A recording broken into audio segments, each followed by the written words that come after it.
इला यौम तशक्ककु अस्समाउ बिल गमामि व नुज़्ज़िलल मलाइकतु तंज़ीला अल मुल्कु यौमइज़िनिल हक़्क़ु लिर्रहमानि व काना यौमन अलल काफ़िरीन असीरा। सदक़ल्लाहुल अज़ीम।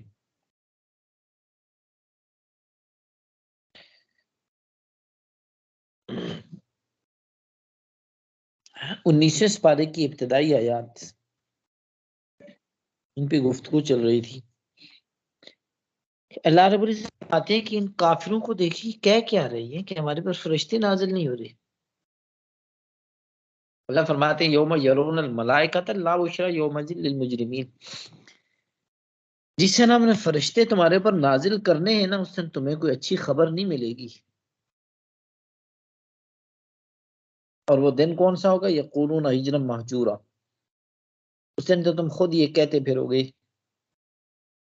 कोई बच बचाव का रास्ता निकल आए, हिज्रन महजूरा, कोई रुकावट, कोई बचत की कोई सूरत निकल आई। अस्हाबुल जन्नति यौमइज़िन खैरुम मुस्तक़र्रन व अहसनु मक़ीला। उस दिन जन्नती लोग बड़ी बेहतरीन ठिकाने पे और बड़ी बेहतरीन आराम की जगह पे होंगे। इस आयत की तफसीर पे मैं आता हूँ। इससे अगली आयत, इसको अगर आप पहले समझ लेंगे तो इस आयत को समझाना आसान हो जाएगा। इसमें जन्नतियों का जिक्र है। इससे पिछली आयत जो है यौम यरौनल मलाइकत ला बुशरा यौमइज़िन लिल मुजरिमीन। हम उस दिन फरिश्तों को लाएंगे तो कोई अच्छी खबर नहीं होगी तुम्हारे लिए।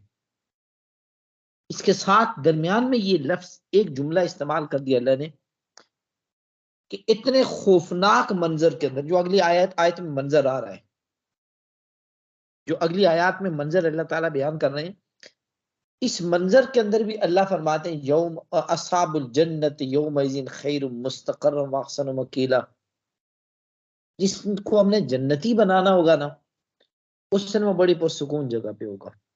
इस खौफनाक मंजर के अंदर भी इंसान घबराहट और खौफ में नहीं होगा। अब ये घबराहट और खौफ का मंजर होगा कौन सा? फरमाया यौम तशक्ककुस समाउ बिल गमाम। काफिर कहते हैं ना कि हमारे को फरिश्ते आने चाहिए, हम देखें फरिश्तों को। तो फिर सुनो, जब फरिश्ते तुम्हारे ऊपर आएंगे तो कैसे आएंगे? यौम तशक्ककुस समाउ बिल गमाम, जिस दिन आसमान को फाड़ दिया जाएगा बादलों के साथ। जिस दिन यानी क्यामत के दिन की उल्लाह की बयान हो रही है कि क्यामत के दिन आसमान को बादलों के साथ फाड़ दिया जाएगा। वह नुज़्ज़िलल मलाइकतु तंजीला, और वक्फे वक्फे से फरिश्ते उतरेंगे। नुज़्ज़िला नज़्ज़ला युनज़्ज़िलु तंजील माने आहिस्ता आहिस्ता उतारना। वक्फे, सारे फरिश्ते यकदम नहीं उतरेंगे, वक्फे वक्फे से उतरेंगे। अब ये कैसे उतरेंगे? हज़रत अब्दुल्लाह बिन अब्बास रज़ियल्लाहु तआला अन्हु से हदीस मनकूल है, जिसमें ये फरमाते हैं कि हुजूर सल्लल्लाहु अलैहि वसल्लम ने फरमाया कि क़यामत के दिन अल्लाह ताला सब इंसानों को और सब जिन्नात को एक जगह जमा करेंगे, एक मैदान में जमा होंगे उस वक्त। और ये एक मैदान में कैसे जमा होंगे?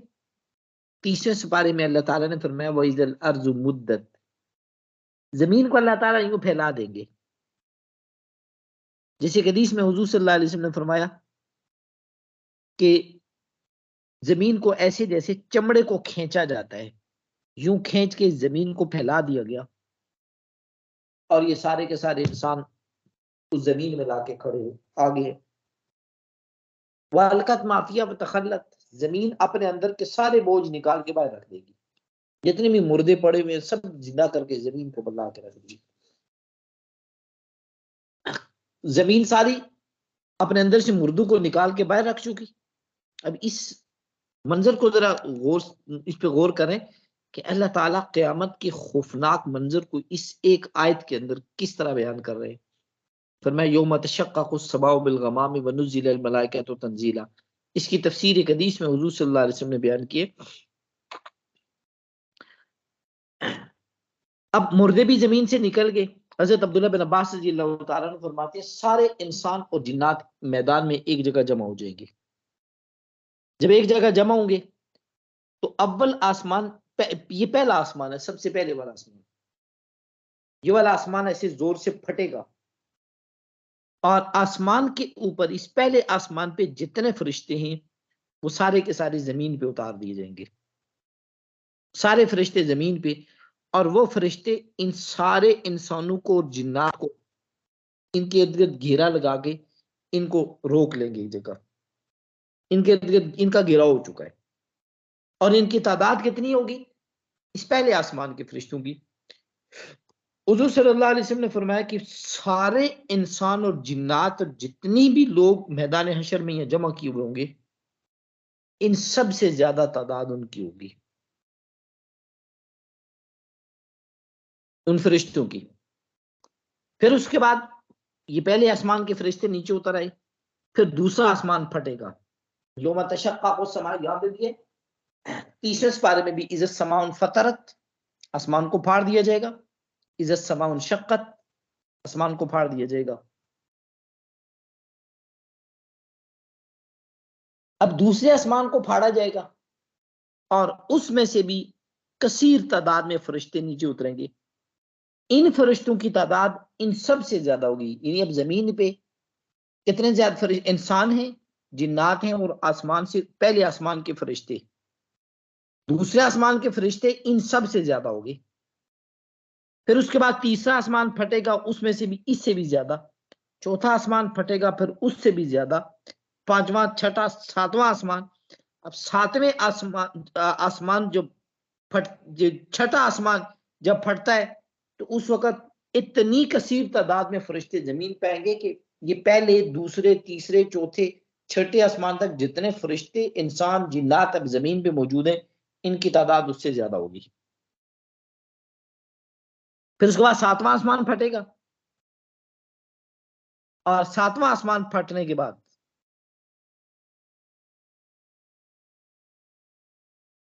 एक हदीस में आता है कि आसमान से कुछ इस तरह के फरिश्ते उतरेंगे जिनके ऊपर कुछ यूं सींगों की तरह के निशान बने हुए होंगे। और ये तमाम मखलूकात से ज्यादा होंगे इनकी तादाद। इनका हाल ये होगा कि ये सुबहान अल्लाह, ला इलाहा इल्लल्लाह पढ़ रहे होंगे, अल्लाह की तकदीस बयान कर रहे होंगे, तस्बीह बयान कर रहे होंगे, तहलील पढ़ते जा रहे होंगे। इन फरिश्तों की, ये वाले जो फरिश्ते आ रहे हैं सातवें आसमान से नीचे, इनकी जिसामत का अंदाजा लगाइए कितने होंगे। इनकी तादाद गिनती अगर करें तो सारी दुनिया के इंसानों और जिन्नात से ज्यादा मिकदार थी पहले आसमान की। अब ये पहले नीचे उतर आए, फिर दूसरे वाले आए तो इससे भी ज्यादा, तीसरे वाले आए तो इससे भी ज्यादा, चौथे वाले आए तो उससे भी ज्यादा, सातवें आसमान तक इतनी मिकदार में। और ये सातवें आसमान वाले जो होंगे इन सबसे ज्यादा मिकदार में हो जाएंगे। तादाद इतनी ज्यादा है लेकिन इनकी जिसामत कितनी बड़ी बड़ी है।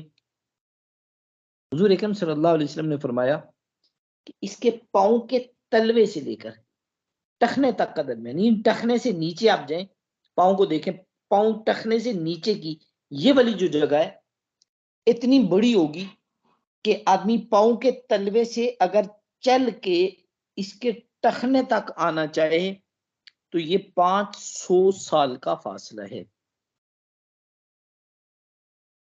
टखने से लेकर इसके तलवे से लेकर टखने तक का फासला 500 साल का है। अगर एक आदमी उसके टखने के पास, यानी टांग ऐसे नीचे लिटाई हुई हो और टखने के पास से पैदल चलना शुरू कर दे, घुटने तक पहुंचते हुए इसको 500 साल लगेंगे। अब बाकी जिसामत का अंदाजा लगा लीजिए। यही हदीस इसमें हुजूर से फरमाया कि इसके कंधे से लेकर, कंधे से लेकर ये कान तक के दरमियान का ये जो फासला है, गर्दन, इसके ऊपर अगर एक आदमी पैदल चलना शुरू कर दे तो ये 500 साल लगेंगे। और कान से लेकर ऊपर ये जो सर का हिस्सा है, इस पे भी अगर इंसान चलना शुरू करे तो ये 500 साल का फासला है। जिसामत का अंदाजा लगाइए कितना बड़ा जिस्म है। एक फरिश्ते का अगर ये कहा जाए कि उसके टखने से नीचे का ये वाला हिस्सा जमीन से बड़ा है, तो शायद ये पूरी जमीन से, तो शायद ये बड़ा, ये इसमें कोई मुबालगा नहीं होगा। टखने से नीचे या घुटने से नीचे एक फरिश्ते की एक टांग इतनी बड़ी है कि पूरी जमीन इतनी बड़ी नहीं है। ये एक फरिश्ते की बात हो रही है, सारों की नहीं। और ये तादाद में इतने ज्यादा, इसका मैं जिक्र कर चुका हूं कि ये पहले आसमान वाले इतने ज्यादा, दूसरे वाले, तीसरे वाले, सातवें आसमान वाले, ये तादाद में इतने ज्यादा। वो कादिर मुतलक जात है, उसने ऐसी ऐसी मखलूकात बनाई हुई हैं, ऐसे ऐसे फरिश्ते। और ये फरिश्तों की जिसामत वैसे बहुत बड़ी बड़ी भी है, एक नफीस मखलूक जिसामत भी है, बड़ी जिसामत के भी हैं। हुजूर अकरम सल्लल्लाहु अलैहि वसल्लम ने फरमाया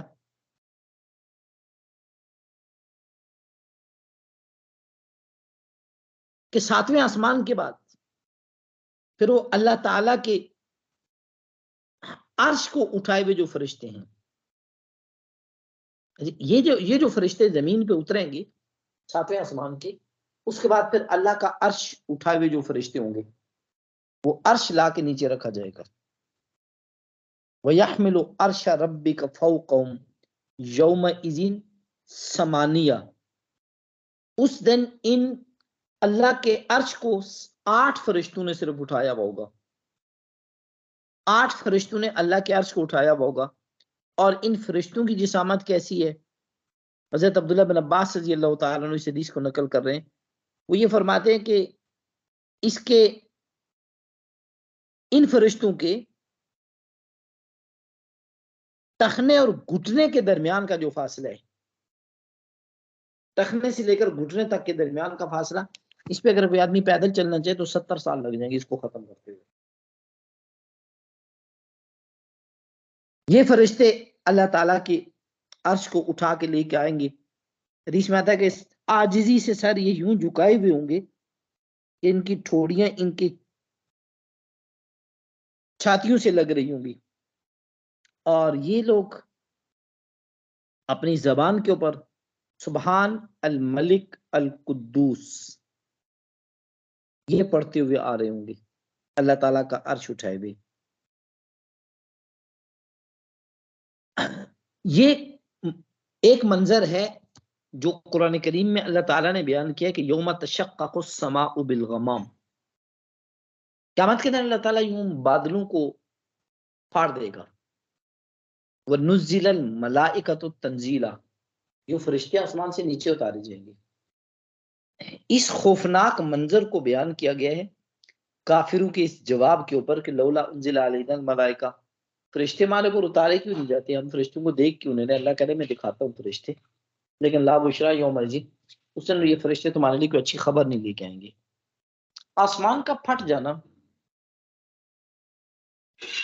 और इसी तरीके से पहाड़ों का टूट जाना, सितारों का बिखर जाना, क़यामत के मनाजिर में कुरान के अंदर अल्लाह ताला ने मुतअद्दिद जगहों पे बयान किए। एक जगह अल्लाह ताला फरमाती है इज़ समाउन फतरत। वो वक्त भी याद करो कि जब आसमान को फाड़ दिया जाएगा, आसमान फट जाएगा। इज़ल कवाकिबुन तसरत, जिस दिन ये सारे सितारे सैयारे ये सब कुछ ऐसे बिखर जाएंगे। इस वक्त दुनिया के अंदर ये निज़ाम कायनात में अगर आप देखें, सितारों की तादाद लातादाद है, ये करोड़ों की मिकदार में है। फिर सैयारे, कहकशाएं, ये सब कुछ ऐसी हैं। कुछ तो ऐसे हैं कि जो एक जगह पे रुके हुए हैं, और बेशुमार उनमें से ऐसे हैं कि जो कहकशां की सूरत में या किसी भी मदार के अंदर वो घूम रहे हैं। जैसे जमीन भी छोटे सितारों में, सैयारों में से एक सैयारा है, ये बड़ों में तो नहीं शुमार होती जमीन, छोटे सैयारों में से एक सैयारा है। तो ये एक मदार के अंदर घूम रहे हैं। अल्लाह ताला ये फरमाते हैं कि इज़िल कवाकिबुन तसरत, एक वक्त ऐसा आना है कि हम इन सारे के सारे सैयारों को, सितारों को छोड़ देंगे। उस खौफनाक मंजर का अंदाजा लगाएं। ये हल्का सा जलजला होता है, या जलजला ना भी हो, ऐसे रोड पे चलते हुए आप देखते हैं कैसे जोर से धड़म करके गाड़ी जाके किसी दरख्त को लग गई या दूसरी गाड़ी को टकरा गई, तो अचानक अपने जिस्म के रोंगटे खड़े हो जाते हैं, हालांकि आप उससे काफी फासले पे खड़े हैं, आपको कुछ भी नहीं हुआ। खौफनाक सा मंजर बन जाता है। उस हादसे का अंदाजा लगाएं कि सितारे टूट गए, एक दूसरे के साथ टकरा रहे हैं, जमीन उधर टकरा रही, सूरज उधर टकरा रहा, सितारे उधर टकरा रहे, सैयारे उधर टकरा रहे। और दुनिया में आमतौर पे होता है कि जब कोई जोरदार किस्म का धमाका होता है ना, तो उस धमाके के बाद ये घरों के शीशे, खिड़कियां, दरवाजे आमतौर पे टूट जाते हैं, इधर उधर हिलना जुलना शुरू हो जाते हैं। अल्लाह ताला फरमा रहे हैं जल जिबाल सुय्यिरत, ऐसा खौफनाक धमाका होना है कि ये पहाड़ भी ऐसे उड़ते हुए जा रहे होंगे, कल हिनिल मनफूश, जैसे रुई के गाले नहीं उड़ रहे होते, ये हाल होगा उस दिन। तन्हाई में कभी इस खौफनाक मंजर का तस्वुर कर लें, और ये तस्वुर करें तन्हाई में, मुराकबा कहते हैं ना जो कभी करना चाहिए, मुराकबा का लफ्ज आपने सुना होगा।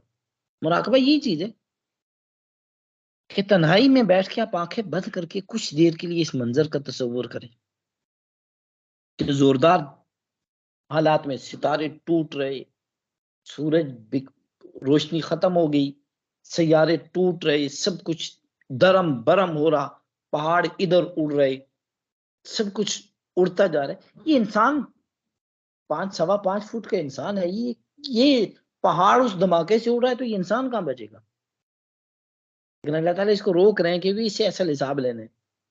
तनाई में कभी इस तरह के खौफनाक मंजर को अपने ऊपर सोचें, और फिर इस अंदाज को जो अभी हदीस मैंने इब्तिदा में सुनाई है कि इसी खौफनाक मंजर के बाद यौम तुबद्दलुल अर्ज़ु गैरल अर्ज़, जमीन बदल दी गई, इज़ल अर्ज़ु मुद्दत, खींच के लंबी कर दी गई, इंसान उस सबको लाके इस मैदान हशर में खड़ा कर दिया, अब आ जाओ जी।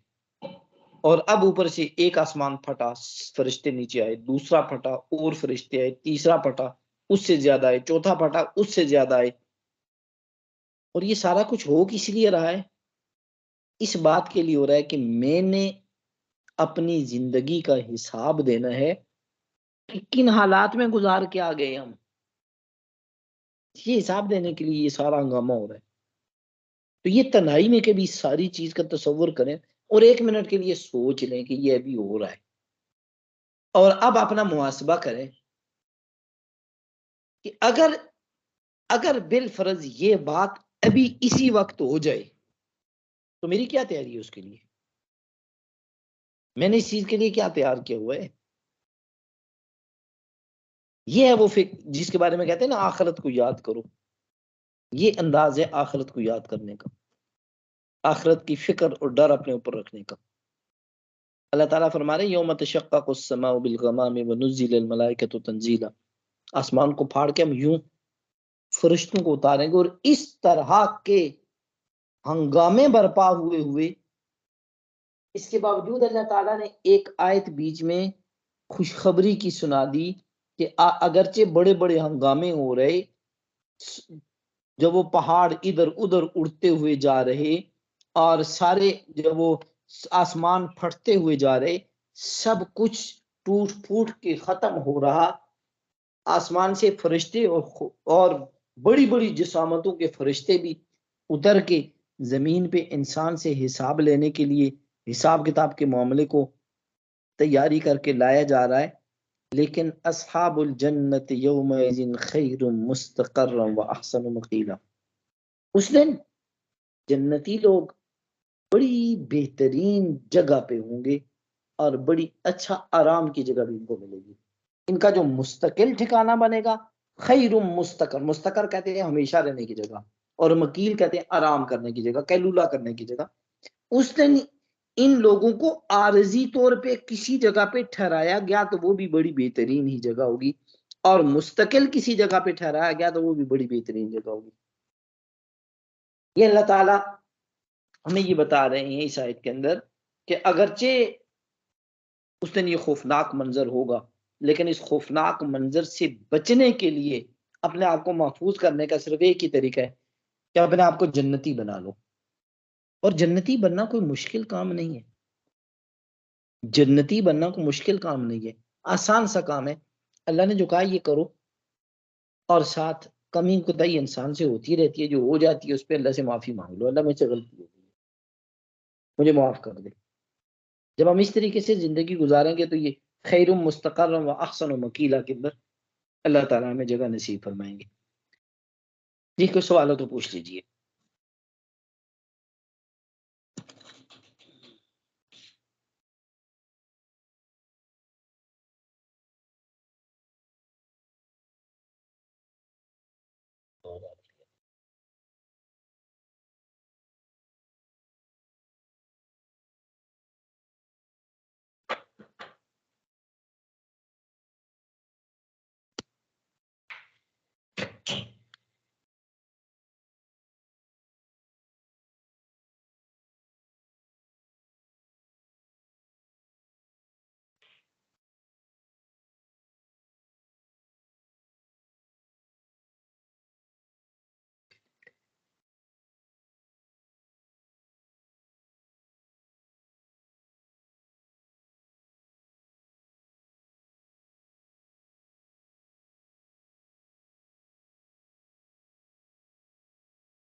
चलो ठीक है, सवाल कोई नहीं है तो अल्लाह हाफिज।